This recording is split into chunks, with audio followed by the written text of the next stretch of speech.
Greetings. My name is Sarah. At 42 years old, I find myself nestled in the comforting warmth of our living room, yet overwhelmed by an undercurrent of grief and longing as I write these words. Newfound courage stirs within me, urging me to shape my emotions into something tangible. This act of writing is not just for my own healing, it's a beacon of hope for others who might find fragments of their own stories in mine. Just a few months ago, my beloved husband Andrew and I were basking in the peace of our 18-year journey together. Then, fate cruelly snatched him away. The ache of his absence is fresh and sharp, as if time itself suspended its movement the moment I heard of his fatal car accident. The future we had dreamed of, one filled with laughter, love, and unwavering companionship, crumbled in an instant. I never imagined that at 42, I would be navigating life as a widow. The bond Andrew and I shared was profound, forged in the fires of adversity. We were like two broken souls who found healing in each other's embrace. My own journey began with abandonment, my parents lost to addiction, leaving behind emotional scars. Andrew, too, had faced his own battles, growing up with a mother, Evelyn, who betrayed him repeatedly with her promises of change, only to fall back into destructive habits, manipulating him to support her addiction before vanishing time and again. Together, Andrew and I built a love that transcended the pain of our pasts. We were each other's refuge, a place of trust and understanding, rising above the wounds life had dealt us. For a time, it felt as though we were finally free of the shadows that had haunted us for so long. 3 years had passed since Evelyn last disrupted our lives, and Andrew had come to accept that she might never change. This story is my way of processing the shared history Andrew and I created and the reality I now face without him. My hope is that it can inspire resilience in others who are grappling with their own turmoil. Our love was powerful enough to heal deep wounds, yet it wasn't enough to protect us from the cruel hand of fate. His sudden departure left me in a storm of sorrow and unanswered questions. How could life be so cruel, taking away the one person who had truly understood and accepted me? In the aftermath of Andrew's loss, I found myself wanting to retreat from the world, seeking solace in the quiet of my bedroom. But time, like death, shows no mercy. It moves on, indifferent to our pain. And so, we began the heart-wrenching task of planning Andrew's funeral. With the passing of each day, I found comfort in the support of friends and family. Together, we navigated the sorrowful farewell, ensuring that Andrew's departure was marked with the dignity he deserved. We organized a funeral at home, a space where we could honor his memory and share stories that brought both tears and laughter. Just as the atmosphere settled, with the air thick with the fragrance of freshly cut flowers, the doorbell rang. I approached the door, my heart fluttering with a mix of anticipation and uncertainty. There, standing among the mourners, was Evelyn, Andrew's estranged mother, holding a bottle of whiskey as some kind of peace offering. She seemed out of place, her desperation for reconciliation palpable. A flood of emotion surged through me, anger, resentment, confusion mingled with a deep ache for closure. Yet, when I looked into Evelyn's tear-streaked face, something in her eyes shifted. Beneath the years of hurt, there was a flicker of understanding. I opened my arms, and she stepped forward, allowing us to embrace. The tears that flowed between us spoke of unspoken sorrows, a moment of connection that began to dissolve years of bitterness. Evelyn's quiet confessions of regret washed over me. Though the wound she caused would never fully heal, I found in my heart a small spark of compassion. The room was heavy with a complex dance of emotions as friends and family, aware of the history between Evelyn and Andrew, cautiously welcomed her into the fold. Their support for me was clear. They set aside their own reservations to offer her a place at our table. Throughout the gathering, Evelyn shared stories of her own struggles with addiction, offering a glimpse into her pain and her desperate yearning for redemption. What began as a day of grief transformed into an unexpected step toward healing, not just for me, but perhaps for Evelyn as well. As she spoke of the remorse she felt for the harm she'd caused Andrew, I could feel my heart soften. Beneath the layers of disappointment and regret, there still flickered the love of a mother, tarnished, but not extinguished. Her words painted an intimate portrait of the son she had lost along the way, and as the service came to a close and guests began to leave, Evelyn remained behind. My sisters and I quietly tidied up, grateful for her unexpected help. In a quiet, vulnerable moment, she turned to me, her voice trembling with hope and uncertainty. "Sarah," she said, "I know I have no right to ask this, but could I have a chance to say goodbye to my son, maybe through his belongings?" I met her gaze, my heart filled with both curiosity and caution. Still, I wanted to listen. "What is it you'd like to ask?" I replied, encouraging her gently. With a deep breath, Evelyn spoke her request, and in that moment, I recognized the depth of her regret and longing, another step in a journey toward healing, both for her and for me. I paused, contemplating the weight of Evelyn's request. Her eyes searched mine, sensing my hesitation, and she quickly added, "I know it's an unusual ask, and you have every right to say no, but if I could just touch his clothes or smell his cologne, maybe, just maybe, I could feel connected to him again, even though he's gone." Despite the pain and resentment still clinging to my heart, there was something undeniably sincere in her voice, a vulnerability I couldn't ignore. She was grieving in her own way, and her remorse was palpable.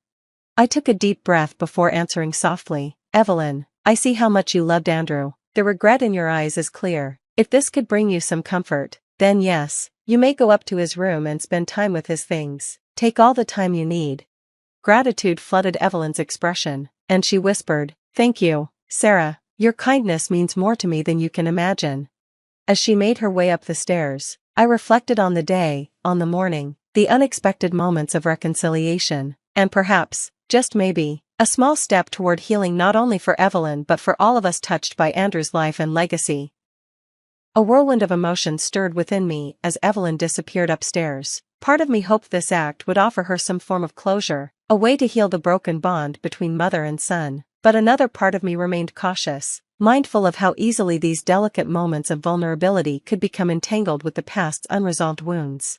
I found myself contemplating the fragile nature of human relationships. They could be torn apart in an instant, yet they were also capable of great resilience when nurtured through understanding, forgiveness, and time. In that moment, I chose to embrace forgiveness and grace, but I couldn't shake the feeling that I might question this choice in the future.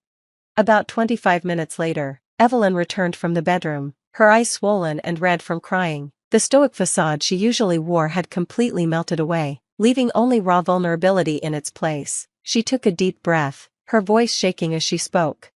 "Thank you for allowing me this time with Andrew," she said, her words carrying a weight of genuine gratitude. "I'm truly grateful for your kindness and understanding." Her sincerity tugged at something within me, and I felt a twinge of sympathy. Despite everything, as Evelyn said her final goodbyes, a palpable sense of closure seemed to fill the room. The emotional weight of the day hung in the air like a heavy blanket, but it was also a silent testament to the complex web of feelings we had all navigated together.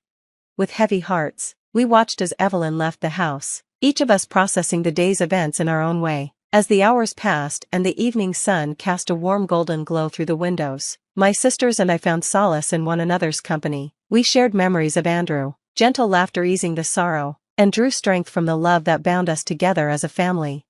As the light outside deepened into dusk, exhaustion began to settle in. One by one, my sisters said their goodbyes, seeking rest after the long, draining day. For the first time that day, the house felt still and quiet, a temporary peace enveloping me as I sat in the comfort of my own thoughts. I found myself alone in the quiet sanctuary of my room, enveloped in the stillness. The silence pressed in, amplifying the weight of Evelyn's earlier request, a private moment with Andrew's belongings. As the room remained silent and unmoving, my mind wandered back over the emotional journey of the day, grappling with the complexities of forgiveness and the paths we choose in our search for peace. Overcome by a deep curiosity and a longing to feel close to Andrew, even in his absence, I found myself drawn to the tangible remnants of his life. With gentle reverence, I began sifting through his belongings, each item an intimate testament to the man he was. I picked up his favorite watch, its rhythmic ticking a soft reminder of the precious moments we had shared. My fingers traced the well-worn spines of his books, imagining the stories that had once whispered to him in the quiet of the evening. Turning to the dresser, I examined the items salvaged from the car wreck, his phone, work bag, second watch, and wallet, but as I scanned the contents, a sinking feeling overtook me. The wallet was missing. Panic surged through me, and desperation crept in as I frantically searched the room. I tore through every drawer, checked every corner, but the wallet seemed to have vanished into thin air. The realization struck me with overwhelming force. The wallet retrieved from the wreckage was now gone. In my distress, I knew I couldn't solve this mystery alone. Perhaps I had been mistaken and it had never been returned to me. With trembling hands, I dialed Gary, a dear friend who had been present at the funeral and had played a key role in retrieving Andrew's belongings. As a trusted member of the police department, Gary had the skills and dedication to help uncover the truth. The phone rang, and with each passing second, my heart pounded harder, tears streaming down my face. When Gary's calm voice answered, I poured out my anguish, explaining the circumstances and the urgency of the situation. With a heavy sigh, Gary confirmed that he had indeed returned Andrew's wallet, along with the other items. Relief mixed with confusion washed over me. If Gary had returned the wallet, then where could it have gone? A chilling realization struck me like a bolt of lightning, illuminating the dark corners of my mind. The wallet could only have been taken by Evelyn, my estranged and manipulative mother-in-law, who must have seized the opportunity to snatch it while I was immersed in my grief, unaware of any ulterior motives. Taking a deep breath, I shared my suspicions with Gary, my voice trembling with a blend of anger, sadness, and disbelief. Understanding the gravity of the situation, Gary reassured me with determination. Andrew was one of my best friends, and I promise you, if Evelyn had anything to do with this, we'll uncover the truth and make sure she faces the consequences. His words were like a warm embrace, sparking a flicker of hope within me. Despite the shadows that loomed and the uncertainty clouding my path, I felt a renewed sense of resolve. Gary was by my side, and together, we would delve into the murky depths of this twisted tale, uncover Evelyn's motives, and bring closure to this painful chapter of our lives. As the days passed, the weight of grief still pressed heavily upon me, but I was jolted by yet another disturbing revelation. A steady stream of bank statements sent to both my and Andrew's phones revealed troubling patterns of transactions. It started with smaller amounts, $1, $600 here, $3,000 there, but quickly escalated into a torrential flood of deductions, with sums exceeding $5,000 draining from Andrew's hard-earned savings. Fear and concern gripped my heart as I watched the relentless siphoning of his funds. It felt like a violation, a desecration of his memory that cut me to the core. With a heavy heart, I reached out to Gary again, seeking his guidance and solace in the face of this new ordeal. His voice, filled with empathy and resolve, filled the line. "You need to get Andrew's cards deactivated immediately to stop these unauthorized transactions," he advised. His words were practical, urgent, but following them meant facing a harsh reality: canceling credit and debit cards, terminating subscriptions, severing financial ties. Each action was a stark reminder that Andrew was truly gone. As the anger built within me, fueled by Evelyn's audacious actions, a rebellious thought took root. How dare she squander my late husband's money with such reckless abandon? No, I resolved, I would not succumb to her wicked game so easily. I was resolved to face this challenge head-on, to protect Andrew's legacy and defend his memory from those who sought to exploit it. As I continued to deal with the turmoil Evelyn brought into our lives, a plan began to form in my mind. I decided to let her continue using the cards, giving her the false sense of security that she was getting away with it while I quietly held the power. I would gather evidence, watch her every move, and wait for the right moment to expose her deceit and reclaim what was rightfully Andrew's. This decision wasn't made lightly. It meant enduring the harsh reality of his absence for a little longer, but my resolve was unwavering. I was determined to bring Evelyn's true nature to light and show the world what she had done. I would document every transaction she made, keeping track of every dollar she spent until the moment arrived for confrontation. It was a delicate dance, letting her revel in her perceived control while I prepared to dismantle her carefully built facade. Days turned into weeks, and I found myself caught in a whirlwind of emotions. Despair would hit me in waves, but each time, determination would pull me back. The loving memories of Andrew kept me strong. I wasn't going to let Evelyn tarnish his legacy. When the time came, I would confront her, and it would be unforgettable. As the weeks passed, Evelyn's actions became even more brazen. The money she continued to drain from Andrew's accounts was staggering, and each new transaction only deepened my disgust. How could she be so shameless? How could she betray her own son's memory in such a way? Every time I saw a new charge, my anger grew, but I knew I had to wait for the right moment. Then, one day, as I opened the door to my house, there she stood, Evelyn, her face twisted in a feigned expression of remorse. But I wasn't fooled. "Hello, Sarah," she said, her voice tentative. "No, you may not come in," I replied firmly, blocking the doorway. I wasn't about to let her manipulate me any longer. "I imagined as much," she said with a resigned tone, her words laced with deceit. I stood my ground, prepared to protect what remained of Andrew's life from her manipulations. Evelyn then spoke, her voice soft with what appeared to be guilt. "I imagine you've noticed that Andrew's wallet is missing." "I'm so sorry, Sarah." In my grief, I took it. I thought my time to say goodbye would be brief, so I took it as a keepsake. "Really?" I thought, struggling to conceal my disbelief. "Really?" I echoed aloud. "Yes," she admitted, her voice faltering. It was wrong of me, but I've come to my senses. I'm going to return it. Anger surged inside me, but I kept my composure. This was my chance to finally reveal the full extent of her lies. I handed her a document, a detailed record of every penny she had stolen from Andrew, along with a breakdown of the legal charges she would now face. Her hand shook as she read it, and her eyes widened in fear and confusion. "What's this?" she stammered. "It's a record of the money you've stolen from Andrew. It also outlines the legal consequences you now face," I said, my voice steady. In an instant, her facade crumbled. She sank to the front porch, overwhelmed by the weight of her actions. Without hesitation, I called for an ambulance.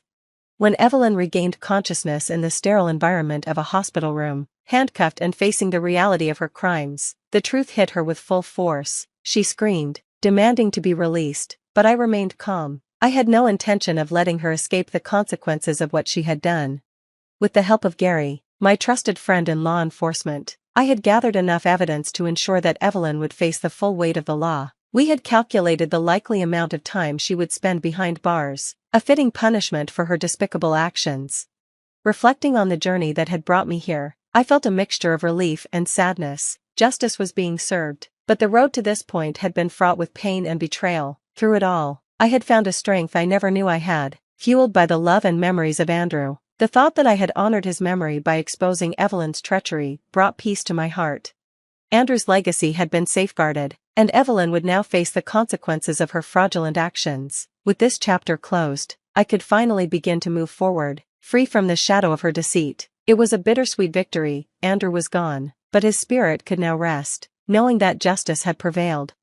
This journey had been painful, but it was also a reminder that no act of deceit goes unchecked, and that love, determination, and integrity can triumph even in the darkest of times. The truth had found its way to light, and with it, I had reclaimed my peace.